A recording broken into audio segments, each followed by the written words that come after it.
GeM TV நேயர்களுக்கு அன்பு வணக்கங்களை கூறிக்கொண்டு வழக்கம் போல் விநாயகப் பெருமானை வணங்கி எல்லோரும் எல்லா வளமும் நலமும் பெற்று வாழ்வாங்கு வாழ வேண்டும் என்ற பிரார்த்தனைகளோடு இன்றைய 12 ராசிகளுக்கான பலன்கள் இன்று 30/5/2025 வைகாசி மாதம் 16ஆம் நாள் விஸ்வாவசு வருடம் அற்புதமான வெள்ளிக்கிழமை சிறப்பான நாள். இன்றைய சூரிய உதயம் காலை 5:42 சூரிய அஸ்தமனம் மாலை 6:31 இன்றைய ஆதிக்க கிரகம் சுக்கிர பகவான். இன்று நாம் வழிபட வேண்டிய தெய்வம் மகாலட்சுமி தாயாரை வழிபட வேண்டும். நல்ல நேரம் காலை 9:30 மணி முதல் 10:30 மணி வரை, மாலை 4:30 மணி முதல் மாலை 5:30 மணி வரை.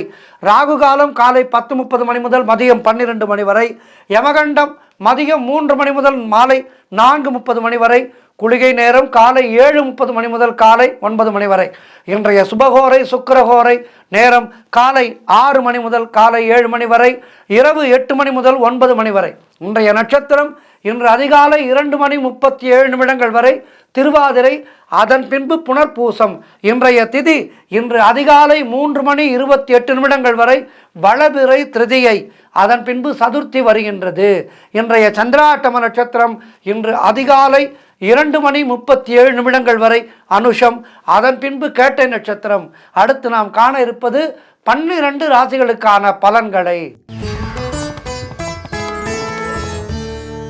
மேஷ ராசி அன்பர்களே, இன்று சந்திரன் உங்கள் ராசிக்கு 3ஆம் இடத்திலே, உங்களுடைய ராசி அதிபதி செவ்வாய் ராசிக்கு 4ஆம் இடத்திலே. ஆகவே இன்றைய நாளிலே பயணங்கள் அதிகமாக மேற்கொள்வீர்கள். எதிர்பார்த்த பணம் கைக்கு வரும். இளைய சகோதரர்கள் மூலம் நல்ல அனுகூலம் உண்டாகும். நினைத்ததெல்லாம் நினைத்தபடி நடக்கின்ற அற்புதமான நாள். தொழில் மற்றும் வியாபாரத்திலே நல்ல லாபம் வரும். உடல் ஆரோக்கியம் சிறப்பாக இருக்கும். வீடு வண்டி வாகன மாற்றம் ஏற்படும். அலுவலகத்திலே புதிய பொறுப்புகள் மகிழ்ச்சியை தரும். திருமணம் போன்ற சுபகாரிய பேச்சுவார்த்தைகள் கைகூடி வருகின்ற நாள். நண்பர்கள் உறவினர்களால் நல்ல ஆதாயம் உண்டாகும். உத்தியோக உயர்வும் பதவி உயர்வும் இடமாற்றமும் கிடைத்து மனதிலே மகிழ்ச்சியை ஏற்படுத்தும். அதேபோல் உங்களுடைய குழந்தைகளால் உங்களுக்கு மகிழ்ச்சி ஏற்படும். காரிய தடைகள் எல்லாம் விலகி கூட்டு தொழில் செய்பவர்களுக்கு நல்ல லாபம் வருகின்ற நாள். மொத்தத்தில் இன்றைய நாள் மிக மிக மிக சிறப்பான நாள். இன்றைய நாளிலே மகாலட்சுமி தாயாரை வணங்கி மேலும் நற்பலன்களை பெறுங்கள். வாழ்த்துக்கள். ரிஷபராசி அன்பர்களே, இன்று சந்திரன் உங்கள் ராசிக்கு 2ஆம் இடத்திலே, உங்களுடைய ராசி அதிபதி சுக்கிரன் ராசிக்கு 11ஆம் இடத்திலே. ஆகவே இன்றைய நாளிலே திடீர் பணவரவு உண்டாகும். திருமண பேச்சுவார்த்தைகள் சுபமாக முடியும். குடும்ப ஒற்றுமை சந்தோஷத்தை தரும். கூட்டு தொழில் செய்பவர்களுக்கு அற்புதமான முன்னேற்றங்கள் உருவாகின்ற நாள். கணவன் மனைவியிடையே நல்ல ஒற்றுமை ஏற்படும். சுபவிரயங்கள் ஏற்படக்கூடிய நாள். சுப காரியங்கள் நடக்கக்கூடிய நல்ல நாள். புதிய வேலை வாய்ப்புகள் உண்டாகும். தொழில் மற்றும் வியாபாரத்திலே நல்ல லாபம் உண்டாகும். நண்பர்கள் மூலம் அனுகூலம் உண்டாகும்.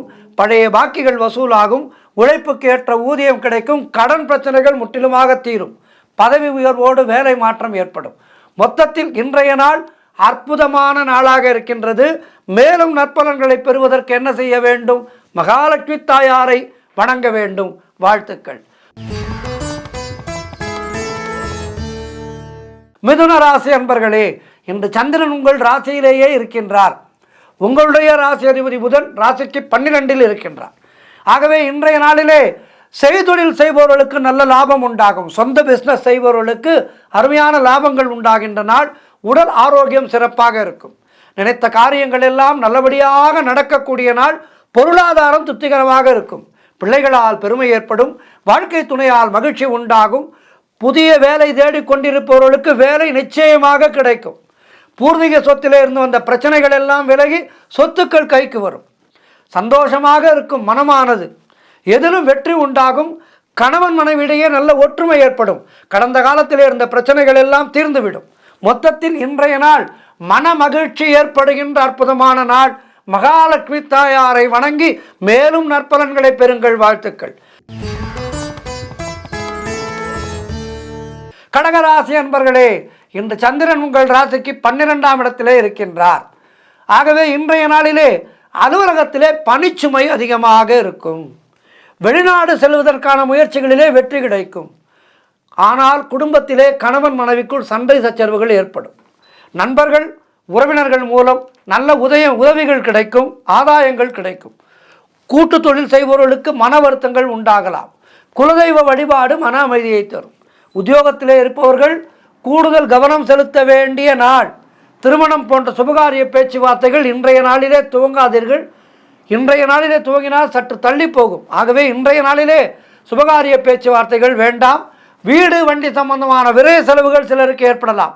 காரிய தடைகள் ஏற்படுகின்ற நாள். ஆகவே இன்றைய நாளிலே நமஸ்தேஸ்து மகாமாயே ஸ்ரீபீடே சுரபூஜிதே சங்கு சக்கர கிருதாஹஸ்தே மகாலட்சுமி நமோஸ்துதே என்று மகாலட்சுமி தாயாரை மனம் மகிழ அவளை வணங்கி அவளுடைய பொற்பாதங்களை பணிந்து கொள்ளுங்கள். நல்லதே நடக்கும். வாழ்த்துக்கள். சிம்மராசி அன்பர்களே, இன்று சந்திரன் உங்கள் ராசிக்கு 11 இருக்கின்றார். உங்களுடைய ராசி அதிபதி சூரியன் ராசிக்கு 10ஆம் இடத்திலே இருக்கின்றார். ஆகவே இன்றைய நாளிலே நினைத்ததெல்லாம் நடக்கும். முன்னோர்களுடைய ஆசீர்வாதம் பரிபூர்ணமாக கிடைக்கும். கணவன் மனைவியிடையே நல்ல ஒற்றுமை ஏற்படும். குழந்தைகளால் மகிழ்ச்சி உண்டாகும். உறவினர்களால் நல்ல ஆதாயம் உண்டாகும். தந்தை வழி சொத்துக்கள் கைக்கு வரும். உங்களுடைய முயற்சிகள் எல்லாம் பெரும் வெற்றி பெறுகின்ற நாள். குழந்தை பாக்கியத்திற்காக காத்திருக்கின்ற தம்பதிகளுக்கு சத்சந்தான பிராப்தி உண்டாகும். உத்தியோகத்திலே இருப்பவர்களுக்கு சம்பள உயர்வு, பதவி உயர்வு, இடமாற்றம் நிச்சயம். திருமண பேச்சுவார்த்தைகள் சுபமாக முடியும். பயணங்களால் பெரும் வெற்றி கிடைக்கும். புதிய வேலை வாய்ப்புகள் உண்டாகும். மொத்தத்தில் இன்றைய நாள் அற்புதமான நாள். மேலும் சிறப்புகளை பெறுவதற்கு என்ன செய்ய வேண்டும்? மகாலட்சுமி தாயாரை வணங்குங்கள். வாழ்த்துக்கள். கன்னிராசி அன்பர்களே, இன்று சந்திரன் உங்கள் ராசிக்கு 10ஆம் இடத்திலே இருக்கின்றார். உங்களுடைய ராசி அதிபதி புதன் ராசிக்கு 9ஆம் இடத்திலே இருக்கின்றார். ஆகவே இன்றைய நாளிலே செய்தொழில் செய்பவர்களுக்கு அற்புதமான லாபங்கள் வருகின்ற நாள். எடுக்கின்ற முயற்சிகளிலே பெரும் வெற்றி கிடைக்கும். எதிர்பார்த்த பணம் கைக்கு வரும். சுப காரியங்கள் நடக்கக்கூடிய அற்புதமான நாள். வேலை இல்லாதவர்களுக்கு நல்ல வேலை கிடைக்கும். உழைப்புக்கேற்ற ஊதியம் கிடைக்கும். கடன் பிரச்சனைகள் முடிவுக்கு வரும். சகோதர ஒற்றுமை அதிகரிக்கும். பொருளாதாரத்திலே பெரும் வளர்ச்சி உண்டாகும். குடும்ப ஒற்றுமை சந்தோஷத்தை தரும். காரிய தடைகள் விலகும். வீடு வண்டி வாகன மாற்றம் ஏற்படும். குழந்தை பாக்கியத்திற்காக காத்திருக்கின்ற தம்பதிகளுக்கு சந்தான பிராப்தி உண்டாகும். மொத்தத்தில் இன்றைய நாள் அற்புதமான நாள். மேலும் சிறப்புகளை பெறுவதற்கு மகாலட்சுமி தாயாரை வணங்குங்கள். வாழ்த்துக்கள்.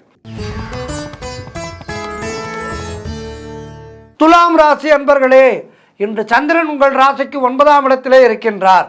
உங்களுடைய ராசி அதிபதி சுக்கிரன் ராசிக்கு 6ஆம் இடத்திலே இருக்கின்றார். ஆகவே இன்றைய நாளிலே உங்களுக்கு சகல பாக்கியங்களும் உண்டாகும். உங்களுடைய தொழில் முயற்சிகள் எல்லாம் பெரும் வெற்றியை பெறும். கணவன் மனைவியிடையே நல்ல ஒற்றுமை ஏற்படும். நினைத்த காரியங்கள் நினைத்தபடி நடக்கும். கூட்டு தொழில் செய்பவர்களுக்கு நல்ல லாபங்கள் வரக்கூடிய நாள். வேலை மாற்றம் ஒரு சிலருக்கு ஏற்படும். பொருள் வரவும் தனலாபமும் அதிகரிக்கின்ற நாள். திடீர் அதிர்ஷ்டங்கள் சிலருக்கு தேடி வரும். தொழில் மற்றும் வியாபாரத்திலே நல்ல வளர்ச்சி உண்டாகும். திருமணம் போன்ற சுபகாரிய பேச்சுவார்த்தைகள் இனிதே முடியும். தந்தை வழியிலே நல்ல அனுகூலம் உண்டாகும். கடன் தொல்லைகள் விலகுகின்ற நாள். நண்பர்கள் மூலம் எதிர்பார்த்த உதவிகள் கிடைக்கும். மொத்தத்தில் இன்றைய நாள் அற்புதமான நாள். மேலும் நற்பலன்களை பெறுவதற்கு என்ன செய்ய வேண்டும்? மகாலட்சுமி தாயாரை வணங்குங்கள். வாழ்த்துக்கள். விருச்சிக ராசி அன்பர்களே, இன்று சந்திரன் உங்கள் ராசிக்கு 8ஆம் இடத்திலே இருக்கின்றார். உங்களுடைய ராசி அதிபதி செவ்வாய் ராசிக்கு 9ஆம் இடத்திலே இருக்கின்றார். இன்று நாள் முழுவதும் உங்களுக்கு சந்திராட்டமும் இருக்கின்றது. புதிய முயற்சிகளை தள்ளி போடுவது நல்லது. கணவன் மனைவிக்குள் சண்டை சச்சரவுகள் ஏற்படுகின்றன. வெளியூர் பிரயாணங்களை தவிர்க்க வேண்டிய நாள். சென்றுதான் தீர வேண்டும் என்றால் விநாயகப் பெருமானுக்கு ஒரு நெய்தீபம் ஏற்றி அருகம்புல் மாலை சாற்றி கிளம்புங்கள். குலதெய்வ வழிபாடு வெற்றியை தரும். வீண் வாக்குவாதங்களை எல்லாம் தவிர்க்க வேண்டிய நாள். பயணங்களில் கூட பக்கத்தில் இருப்பவர்களிடம் பேசாதீர்கள். அதிகமாக பேசாதீர்கள். கோர்ட்டு கேஸ் போன்ற பிரச்சனைகளிலே ஈடுபடவே கூடாது. தேவையில்லாத அலைச்சலும் மன உளைச்சலும் உண்டாகின்ற நாள். வீண் பயத்தை தவிர்க்க வேண்டிய நாள். எதிலும் பொறுமையை கடைபிடிக்க வேண்டிய நாள். பூர்வீக சொத்து சம்பந்தமாக எந்த விதமான முடிவையும் இன்றைய நாளிலே எடுக்காதீர்கள். முக்கிய முடிவுகள் இன்றைய நாளிலே வேண்டாம். எந்த ஒரு விஷயத்திலும் முக்கிய முடிவுகள் குடும்ப ரீதியாகவோ உங்களுடைய தொழில் ரீதியாகவோ அலுவலக ரீதியாகவோ எந்த விதமான முக்கிய முடிவுகளையும் இன்றைய நாளிலே எடுக்காதீர்கள். ஒரு 2 நாட்கள் தள்ளி போடுங்கள் முடிவுகளை. இன்றைய நாளிலே உங்களுடைய ரொட்டீன் ஒர்க் மட்டும் அனுதினமும் செய்கின்ற வேலைகளை மட்டும் செய்து வாருங்கள். மகாலட்சுமி தாயாரை வணங்குங்கள். வாழ்த்துக்கள். தனுசு ராசி அன்பர்களே, இன்று சந்திரன் உங்கள் ராசிக்கு 7ஆம் இடத்திலே இருக்கின்றார். உங்களுடைய ராசி அதிபதி குரு ராசிக்கு 7ஆம் இடத்திலே இருக்கின்றார். ஆகவே இன்றைய நாளிலே திருமணம் போன்ற சுபகாரிய பேச்சுவார்த்தைகள் இனிதே முடியும். உங்களுடைய முயற்சிகள் எல்லாம் பெரும் வெற்றி பெறுகின்ற நாள். பொருளாதாரம் திருப்திகரமாக இருக்கின்றது. பிள்ளைகளால் பெருமை ஏற்படும். வாழ்க்கை துணையால் மகிழ்ச்சி உண்டாகும். நண்பர்கள் மூலம் அனுகூலம் உண்டாகும். வீடு வண்டி வாகன மாற்றம் ஏற்படும். பழைய பாக்கிகள் வசூலாகும். காரிய வெற்றிகள் உண்டாகின்ற நாள். பூர்வீக சொத்திலிருந்து வந்த பிரச்சனைகள் எல்லாம் தீரும். குலதெய்வ வழிபாடு மன அமைதியை தரும், வெற்றியை தரும். உறவினர்களோடு இருந்து வந்த மன வருத்தங்கள் எல்லாம் தீரும். தொழில் மற்றும் வியாபாரத்திலே நல்ல முன்னேற்றம் உண்டாகும். அலுவலகத்திலே இருந்து வந்த நெருக்கடிகள் குறையும். கடன் பிரச்சனைகள் முற்றிலுமாக தீரும். மொத்தத்தில் சிறப்பான நாள். மகாலட்சுமி தாயாரை வணங்குங்கள். வாழ்த்துக்கள். மகர ராசி அன்பர்களே, இன்று சந்திரன் உங்கள் ராசிக்கு 6ஆம் இடத்திலே இருக்கின்றார். உங்களுடைய ராசி அதிபதி சனி ராசிக்கு 2ஆம் இடத்திலே இருக்கின்றார். ஆகவே இன்றைய நாளிலே ஒரு சிலருக்கு வேலை மாற்றம் உண்டாகும். அலுவலகத்திலே வேலை பளு அதிகமாக இருக்கும். தேவையில்லாமல் மற்றவர்களுடைய விஷயங்களிலே தலையிட வேண்டாம். குலதெய்வ வழிபாடு வெற்றியை தரும். காரிய அனுகூலம் உண்டாகும். மேல் அதிகாரிகளால் நெருக்கடிகள் உண்டாகும். செய்தொழிலிலே புதிய முதலீடுகளை, புதிய முயற்சிகளை தவிர்க்க வேண்டிய நாள். வெளியூர் பிரயாணங்கள் செல்வதையும் தவிர்க்க வேண்டும். இன்றைய நாளிலே புதிதாக கடன் வாங்காதீர்கள். பொருளாதாரம் நெருக்கடியாக இருக்கின்றது. உத்தியோக உயர்வும் பணியிட மாற்றமும் கிடைக்கும். ஆகவே இன்றைய நாளிலே பலன்கள் சற்று குறைவாக இருக்கின்றது. நற்பலன்கள் குறைவாக இருக்கின்றது. மகாலட்சுமி தாயாரை வணங்குங்கள். சக்கரத்தாழ்வாரை வணங்குங்கள். வாழ்த்துக்கள். கும்பராசி அன்பர்களே, இன்று சந்திரன் உங்கள் ராசிக்கு 5ஆம் இடத்திலே இருக்கின்றார். உங்களுடைய ராசி அதிபதி சனி ராசியிலேயே இருக்கின்றார். ஆகவே இன்றைய நாளிலே வேலையிலே காத்திருந்த இடமாற்றம் நல்லபடியாக அமையும். முன்னோர்களுடைய சொத்திலே இருந்து வந்த பிரச்சனைகள் எல்லாம் தீரும். குழந்தை பாக்கியத்திற்காக காத்திருந்தவர்களுக்கு சத்சந்தான பிராப்தி உண்டாகும். செய்யும் செயலிலே பெயரும் புகழும் கிடைக்கும். வெளியூர் பிரயாணங்கள் பெரும் வெற்றியை கொடுக்கும். உறவினர்களோடு இருந்து வந்த மன வருத்தங்கள் எல்லாம் தீரும். நல்ல ஒரு அந்யோன்யம் பிறக்கும். கடன் பிரச்சனைகள் முற்றிலுமாக ஒரு முடிவுக்கு வரும். பண வரவு அதிகரிக்கும். பொருளாதாரம் திருப்திகரமாக இருக்கின்றது. தொட்டதெல்லாம் பொன்னாக கூடிய அற்புதமான நாள். பிள்ளைகளால் பெருமை ஏற்படும். வாழ்க்கை துணையால் மகிழ்ச்சி ஏற்படும். வியாபாரத்திலே நல்ல முன்னேற்றம் ஏற்படும். காரிய தடைகள் எல்லாம் விலகி காரிய வெற்றிகள் உண்டாகின்ற நாள். மனம் உற்சாகமாக காணப்படக்கூடிய நல்ல நாள். மகாலட்சுமி தாயாரை வணங்குங்கள். வாழ்த்துக்கள். இறுதியாக மீனராசி அன்பர்களே, இன்று சந்திரன் உங்கள் ராசிக்கு 4ஆம் இடத்திலே இருக்கின்றார். உங்களுடைய ராசி அதிபதி குரு ராசிக்கு 4ஆம் இடத்திலே இருக்கின்றார். ஆகவே வீடு கட்டுவதற்கான முயற்சிகளிலே பெரும் வெற்றி கிடைக்கும். பொருளாதாரம் திருப்திகரமாக இருக்கும். காரிய அனுகூலம் உண்டாகும். மனக்குழப்பங்கள் எல்லாம் தீர்ந்து மனதிலே தெளிவு உண்டாகும். கடன் தொல்லைகள் விலகும். தொழில் வகையிலே நல்ல முன்னேற்றம் உண்டாகும். திருமணம் போன்ற சுபகாரிய பேச்சுவார்த்தைகள் இனிதே முடியும். உடல் ஆரோக்கியம் சிறப்பாக இருக்கும். வீடு வண்டி வாகன யோகம் உண்டாகும். உத்தியோக மாற்றம் ஒரு சிலருக்கு உண்டாகும். தாய் வழி சொந்தங்களின் உதவிகள் எல்லாம் கிடைக்கும். மொத்தத்தில் இன்றைய நாள் அற்புதமான நாள். மகாலட்சுமி தாயாரை வணங்குங்கள். வாழ்த்துக்கள். 12 ராசியினரும் இன்றைய நாளிலே மகாலட்சுமி தாயாரை வணங்கி மேலும் நற்பலன்களை பெறுங்கள். அனைவருக்கும் இன்றைய நாள் சிறப்பாக இருக்க பிரார்த்தித்துக் கொள்கின்றேன். நன்றி. இன்றைய ஆன்மீக தகவல். நரசிம்மர் வழிபாடு என்பது நமக்கெல்லாம் நம்முடைய பிரார்த்தனைகளை உடனுக்குடன் நிறைவேற்றி தருகின்ற ஒரு கற்பகத்தரு நரசிம்மர். இந்த நரசிம்மரை உக்ர நரசிம்மராக, லக்ஷ்மி நரசிம்மராக, லக்ஷ்மி ஹயக்ரீவராக பல உருவங்களிலே நாம் வழிபடுகின்றோம். ஆனால் ஒரு வித்தியாசமாக மனித முகத்தோடு வீற்றிருக்கின்ற நரசிம்மர் ஒருவர் இருக்கின்றார். அந்த ஆலயத்தை பற்றித்தான் இன்றைய நாள் நாம் ஆன்மீக தகவலிலே சிந்திக்க இருக்கின்றோம். மனித முகத்தோடு சாந்தமாக வீற்றிருக்கின்ற நரசிம்மர் எங்கு இருக்கின்றார் என்றால் தமிழகத்திலே இருக்கின்றார். அதுவும் திண்டுக்கல் மாவட்டத்திலே ரெட்டியார் சத்திரம் அருகே இருக்கின்ற கொத்தப்புள்ளி என்ற கிராமத்திலே அருமையாக வீற்றிருக்கின்றார் இவர். இவருக்கு முன்பாக சுயம்புலிங்கம் இருக்கின்றது. இது ஆச்சரியமான ஒரு தகவல். இந்த ஸ்தல வரலாறு என்று பார்த்தால் மன்னர் ஒருவர் சிவன் பெருமாள் இருவருக்கும் கோவில் கட்ட விரும்பினார். அதாவது சைவத்தையும் வைணவத்தையும் என்ன பேதம், இரண்டும் ஒன்றல்லவா? ஹரியும் சிவனும் ஒன்று, அறியாதவர் வாயில் மண்ணு என்று சொல்கின்றார்களே. அப்படி இருக்கும்போது சிவனையும் பெருமாளையும் ஒரு சேர நாம் கோவில் கட்டி வணங்கினால் என்ன என அந்த மன்னனுக்கு தோன்றியது. சாதாரண மனிதனுக்கு தோன்றினால் அவனால் ஒன்றும் செய்ய முடியாது. ஆனால் மன்னனுக்கு தோன்றினால் மன்னன் உடனடியாக செயல்படுத்தி விட்டான். மன்னனுடைய கனவிலே தோன்றிய சிவனும் பெருமாளும் இந்த இடத்தை பற்றி குறிப்பிட்டு சொல்லி கோவிலை கட்டுவதற்கு உத்தரவும் இட்டனர். அதன்படி இங்கு வந்த மன்னர் ஒரு இடத்திலே சுயம்பு லிங்கம் இருப்பதை கண்டார். அந்த லிங்கத்தின் அருகிலேயே பெருமாளுக்கு அற்புதமான சிலை வடித்து பிரதிஷ்டை செய்தார். பெருமாளுக்கு நரசிங்க பெருமாள் என பெயர் சூட்டினார். காலப்போக்கிலே பெருமாள் பிரசித்தி பெறவே அவரது பெயரிலேயே அந்த ஸ்தலம் அழைக்கப்பட்டது. இங்கு பெருமாள் சாந்த நரசிம்மராக இருக்கின்றார். கருவறையிலே ஸ்ரீதேவி பூதேவி தாயாரோடு சங்கு சக்கரம் ஏந்தி நின்ற கோலத்திலே நரசிம்மர் காட்சி தருகின்றார். இது அபூர்வமான கோலம். நரசிம்மர் பெரும்பாலும் அமர்ந்த நிலையிலே தான் இருப்பார், சிங்க முகத்தோடு இருப்பார். ஆனால் இங்கே மனித தலையோடு நரசிம்மர் நின்ற கோலத்திலே சேவை சாதிக்கின்றார். பத்ம விமானத்தின் கீழே இருக்கின்ற இவருக்கு சாந்தமான மனித முகத்தை அமைத்திருக்கின்றார்கள். சன்னதிக்கு எதிரிலே அற்புதமான முறையிலே கருடாழ்வார் வீற்றிருக்கின்றார். கருடாழ்வாரை தொழுபவர்களுக்கு எல்லா விதமான வளமும் நலமும் சேரும் என்பது ஐதீகம். குறிப்பாக கருடாழ்வார் நமக்கு நல்ல தேக ஆரோக்கியத்தை அருள்வார், நல்ல ஒரு ஞாபக சக்தியை அருள்வார். அதேபோல் நாம் செய்கின்ற செயல்களிலே பதட்டம் இல்லாமல் நிதானமாக அந்த செயலை பூர்த்தி செய்கின்ற ஒரு புத்தி கூர்மையை கருடாழ்வார் நமக்கு தருவார். அதனால்தான் குழந்தைகளை படிக்கின்ற காலத்திலே ஒரு தேர்வுக்கு தயாராகும் போது ஹயக்ரீவரை வணங்க வேண்டும், நரசிம்மரை வணங்க வேண்டும், கருடாழ்வாரை வணங்க வேண்டும் என சொல்லப்பட்டிருக்கின்றது. கருடாழ்வார் பெருமாளுடைய வாகனம் அல்லவா? ஆழ்வார் பட்டம் பெற்றவர் அவர்.